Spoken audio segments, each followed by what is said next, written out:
ketkizish inshooti bu xizmat qiladi. Hozir mana bu A7 avtobanida 26-33 kilometrlar oralig'ida mana bu suv ketkazadigan inshoot. Germaniyada ko'p yomg'ir, yog'ingarchilik ko'p bo'lgani uchun mana hozir bu yoqqa qiyalik o'ng tomonga mana shu yerda suv yig'ilgan suvlar shu yerdan chiqib ketadi. Hozir buni beton uklatchik bilan sразу quyib ketilyapti.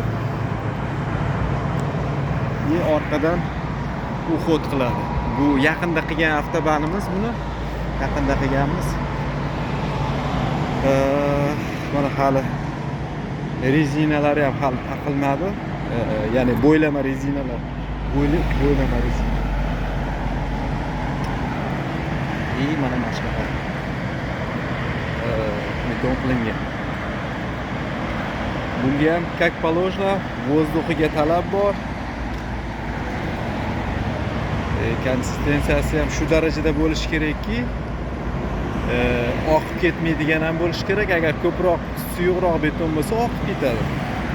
Qattiqroq bo'lsa o'sha yorilib ketadi, shunaqa. Bundan o'shaning uchun optimalniy bo'lishi kerak.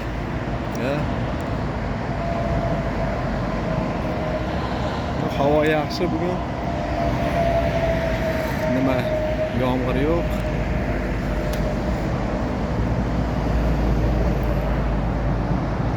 Mana men hozir tekshirib bo'ldim. Kubiklarimni olib bo'ldim. Endi ketamiz.